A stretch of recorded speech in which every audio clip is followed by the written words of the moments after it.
प्रिय श्रद्धालुओं, जय श्री कृष्णा, जय श्री राम, जय श्री राधे राधे, जय श्री महाकाल। इस प्रवचन में आपको श्रवण कराएंगे समुद्र मंथन का आरंभ और भगवान शंकर का विस्फान करना।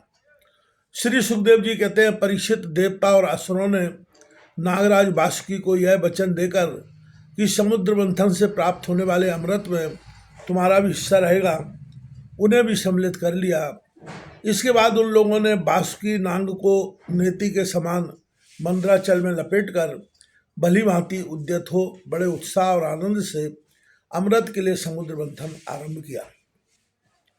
उस समय पहले पहले अजित भगवान वासुकी के मुख की ओर लग गए, इसलिए देवता भी उधर ही आ जुटे। परंतु भगवान की यह चेष्टा दैत्य सेनापतियों को पसंद न आई। उन्होंने कहा कि पूंछ तो सांप का अशुभ अंग है, हम उसे नहीं पकड़ेंगे। हमने वेद शास्त्रों का विधि पूर्वक अध्ययन किया है, ऊंचे वंश में हमारा जन्म हुआ है और वीरता के बड़े बड़े काम हमने किए हैं। हम देवताओं से किस बात में कम हैं? यह कहकर वे लोग चुपचाप एक और खड़े हो गए, क्योंकि उनकी यह मनोवृत्ति देखकर भगवान ने मुस्कुराकर वासुकी का मोह छोड़ दिया और देवताओं के साथ उन्होंने पूंछ पकड़ ली। इस प्रकार अपना अपना स्थान निश्चित करके देवता और असुर अमृत प्राप्ति के लिए पूरी तैयारी से समुद्र मंथन करने लगे। परीक्षित, जब समुद्र मंथन होने लगा तब बड़े बड़े बलवान देवता और असुरों के पकड़े रहने पर भी अपने भार की अधिकता और नीचे कोई आधार न होने के कारण मंदराचल समुद्र में डूबने लगा। इस प्रकार अत्यंत बलवान दैव के द्वारा अपना सब किया कराया मिट्टी में मिलते देख उनका मन टूट गया। सबके मुंह पर उदासी छा गई। उस समय भगवान ने देखा कि यह तो विघ्नराज की करतूत है, इसलिए उन्होंने निवारण का उपाय सोचकर अत्यंत विशाल एवं विचित्र कच्छप का रूप धारण कर लिया और समुद्र के जल में प्रवेश करके मंदराचल को ऊपर उठा लिया। भगवान की शक्ति अनंत है, वे सत्य संकल्प हैं, उनके लिए यह कौन सी बड़ी भारी बात थी। देवता और असुरों ने देखा कि मंदराचल तो ऊपर उठाया है, तब वे फिर से समुद्र मंथन के लिए उठ खड़े हुए। उस समय भगवान ने जम्मू द्वीप के समान 1,00,000 योजन फैली हुई अपनी पीठ पर मंदराचल को धारण कर रखा था। परीक्षित, जब बड़े बड़े देवता और असुरों ने अपने बाहुबल से मंदराचल को प्रेरित किया, तब वह भगवान की पीठ पर घूमने लगा। अनंत शक्तिशाली और कच्छप भगवान को उस पर्वत का चक्कर लगाना ऐसा जान पड़ता था मानो कोई उनकी पीठ खुजला रहा हो।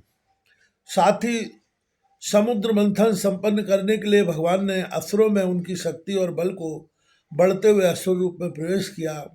वैसे ही उन्होंने देवताओं को उत्साहित करते हुए उनमें देव रूप से प्रवेश किया और वासुकी नांग में निद्रा के रूप से इधर पर्वत के ऊपर दूसरे पर्वत के समान बनकर सहस्त्रबाहु भगवान अपने हाथों से उसे दबाकर स्थित हो गए। उस समय आकाश में ब्रह्मा, शंकर, इंद्र आदि उनकी स्तुति और उनके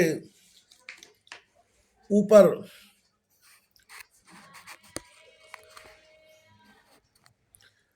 पुष्पों की वर्षा करने लगे। इस प्रकार भगवान ने पर्वत के ऊपर उसको दबा रखने वाले के रूप में नीचे ऊपर उसके कच्छप के रूप में देवता और असुरों के शरीर में उनकी शक्ति के रूप में, पर्वत में दृढ़ता के रूप में और नेते हुए वासुकी नांग में निद्रा के रूप में, जिससे उसे कष्ट न हो, प्रवेश करके सब ओर से सबको शक्ति संपन्न कर दिया। अब वे अपने बल के मद से उन्मत्त होकर मंदराचल के द्वारा बड़े वेग से समुद्र मंथन करने लगे। उस समय समुद्र और उसमें रहने वाले मगर, मछली आदि जीव क्षुब्ध हो गए। नागराज वासुकी के हजारों कठोर नेत्र, मुख और श्वासों से विष की आग निकलने लगी। उनके धुएं से पौलुम, काले, बलि, इलबल आदि असुर निस्तेज हो गए। उस समय वे ऐसे जान पड़ते थे मानो दावा नल से झुलते हुए साखू के पेड़ खड़े हों। देवता भी उससे न बच सके। वासुकी के श्वास की लपटों से उनका भी तेज फीका पड़ गया। वस्त्रमाला, कवच एवं मुख धूमिल हो गए। उनकी यह दशा देखकर भगवान की प्रेरणा से बादल देवताओं के ऊपर वर्षा करने लगे एवं वायु समुद्र की तरंगों का स्पर्श करके शीतलता और सुगंधि का संचार करने लगी। इस प्रकार देवता और असुरों के समुद्र मंथन करने पर भी जब अमृत न निकला, तब स्वयं अजित भगवान समुद्र मंथन करने लगे। मेघ के समान सांवले शरीर पर सुनहरा पीतांबर, कानों में बिजली के समान चमकते हुए कुंडल, सिर पर लहराते हुए घुंघराले बाल, नेत्रों में लाल लाल रेखाएं और गले में बनमाला सुशोभित हो रही थी। संपूर्ण जगत को अभयदान करने वाले अपने विश्वजयी भुजदंडों से बासुकी नांग को पकड़कर तथा कूर्म रूप से पर्वत को धारण कर तथा भगवान मंदराचल की मथानी से समुद्र मंथन करने लगे। उस समय वे दूसरे पर्वतराज के समान बड़े ही सुंदर लग रहे थे। जब अजित भगवान ने इस प्रकार समुद्र मंथन किया, तब समुद्र में बड़ी खलबली मच गई। मछली, मगर, सांप और कछुए भयभीत होकर ऊपर आ गए और इधर उधर भागने लगे। तिमी, तिमिंगली आदि मत्स्य, समुद्री हाथी और ग्राह व्याकुल हो गए। उसी समय पहले पहले हलाहल नाम का अत्यंत उग्र विष निकला।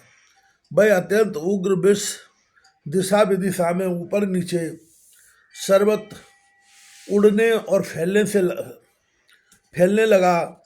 इस असह्य विष से बचने का कोई भी उपाय तो न था। भयभीत होकर संपूर्ण प्रजा और प्रजापति किसी के द्वारा त्राण न मिलने पर भगवान सदाशिव की शरण में गए। भगवान शंकर सती जी के साथ कैलाश पर्वत पर विराजमान थे। बड़े बड़े ऋषि मुनि उनकी सेवा कर रहे थे। वहाँ तीनों लोकों के अभ्युदय और मोक्ष के लिए तपस्या कर रहे थे। प्रजापतियों ने उनका दर्शन करके उनकी स्तुति करते हुए उन्हें प्रणाम किया। प्रजापतियों ने कहा, भगवान शंकर की स्तुति की। देवताओं के आराध्य देव महादेव, आप समस्त प्राणियों के आत्मा और उनके जीवनदाता हैं। हम लोग आपकी शरण में आए हैं। त्रिलोकी की को भस्म करने वाले इस उग्र विष से आप हमारी रक्षा कीजिए। सारे जगत को बांधने और मुक्त करने में एकमात्र आप ही समर्थ हैं। इसलिए विवेकी पुरुष आपकी ही आराधना करते हैं, क्योंकि आप शरणागत की पीड़ा नष्ट करने वाली एवं जगत गुरु हैं। प्रभु, अपनी गुणमयी शक्ति से इस जगत की सृष्टि, स्थिति और प्रलय करने के लिए आप अनंत एक रस होने पर भी ब्रह्मा, विष्णु, शिव आदि नाम धारण कर लेते हैं। आप स्वयं प्रकाश हैं। इसका कारण यह है कि आप परम रहस्यमय ब्रह्म तत्व हैं। जितने भी देवता, मनुष्य, पशु, पक्षी आदि सत अथवा असत चराचर प्राणी हैं, उनको जीवन दान देने वाले आप ही हैं। क्योंकि आप आत्मा हैं, अनेक शक्तियों के द्वारा आप ही जगत में भी प्रतीत हो रहे हैं। क्योंकि आप ईश्वर हैं, सर्वसमर्थ हैं। समस्त वेद आपसे ही प्रकट हुए हैं। इसलिए आप समस्त ज्ञान के मूल स्रोत, स्वयं सिद्ध ज्ञान हैं। आप ही जगत के आदि कारण, महतत्व और विविध अहंकार हैं।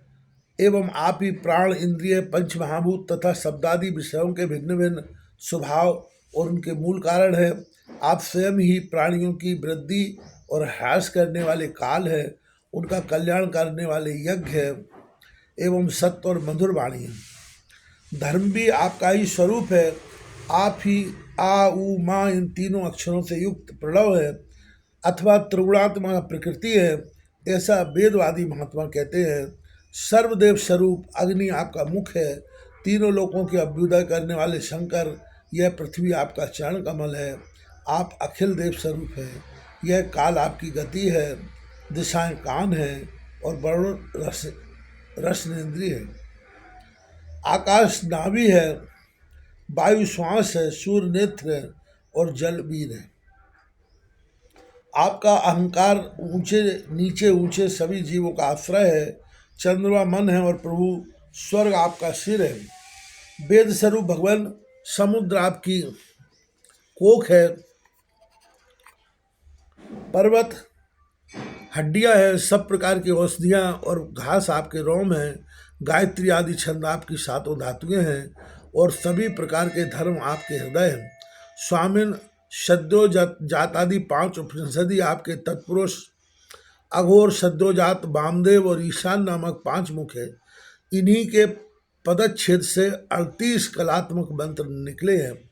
आप जब समस्त प्रपंच से उपरत होकर अपने स्वरूप में स्थित हो जाते हैं, तब उसी स्थिति का नाम होता है शिव। वास्तव में वही स्वयं प्रकाश परमार्थ तत्व है। अधर्म की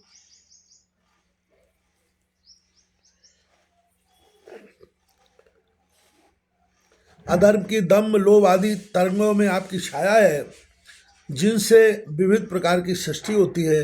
वे सत्य रज और तम आपके तीन नेत्र हैं।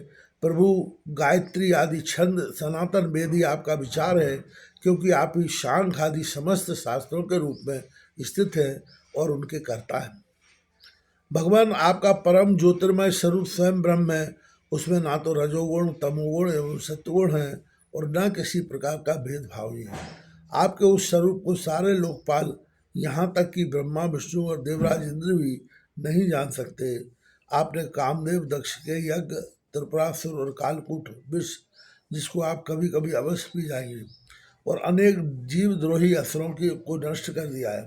परंतु यह कहने से आपकी कोई स्तुति नहीं होती, क्योंकि प्रलय के समय आपका बनाया हुआ यह विश्व आपके ही नेत्र से निकली हुई आग की चिंगारी एवं लपट से जलकर भस्म हो जाता है, और आप इस प्रकार ध्यानमग्न रहते हैं कि आपको इसका पता ही नहीं चलता। जीवन मुक्त आत्मा राम पुरुष अपने हृदय में आपके युगल चरणों का ध्यान करते रहते हैं, तथा आप स्वयं भी निरंतर ज्ञान और तपस्या में ही लीन रहते हैं। फिर भी सती के साथ रहते देखकर जो आपको आसक्त एवं शमशानवासी होने के कारण उग्र अथवा निष्ठुर बतलाते हैं, वे मूर्ख आपकी लीलाओं का रहस्य भला क्या जाने। उनका वैसा कहना निर्लज्जता से भरा है। इस कार और कारण रूप जगत से परे माया है, और माया से ही अत्यंत परे आप है। इसलिए प्रभु आपके अनंत स्वरूप का साक्षात्कार ज्ञान प्राप्त करने में सहसा ब्रह्मा आदि भी समर्थ नहीं होते। फिर स्तुति तो कर ही कैसे सकते हैं। ऐसी अवस्था में उनके पुत्रों के पुत्र हम लोग कह ही क्या सकते हैं। फिर भी अपनी शक्ति के अनुसार हमने आपका कुछ गुणगान किया है। हम लोग तो केवल आपके इसी लीला विहारी रूप को देख रहे हैं, आपके परम स्वरूप को हम नहीं जानते। महेश्वर, यद्यपि आपकी लीलाएं अव्यक्त हैं, फिर भी संसार का कल्याण करने के लिए आप व्यक्त रूप से ही रहते हैं। श्री सुखदेव जी कहते हैं, परीक्षित, प्रजा का यह संकट देखकर समस्त प्राणियों के अकारण बंधु देवादिदेव भगवान शंकर के हृदय में कृपावश बड़ी व्यथा हुई। उन्होंने अपनी प्रिया सती से यह बात कही। शिव जी ने कहा, देवी, यह बड़े खेद की बात है। देखो तो सही, समुद्र मंथन से निकले हुए कालकूट विष के कारण प्रजा पर कितना बड़ा दुख आ पड़ा है। ये बेचारे किसी प्रकार अपने प्राणों की रक्षा करना चाहते हैं। इस समय मेरा यह कर्तव्य है कि मैं इन्हें निर्भय कर दूं। जिनके पास अधिक सामर्थ्य है, उनके जीवन की सफलता इसी में है कि वे दीन दुखियों की रक्षा करें।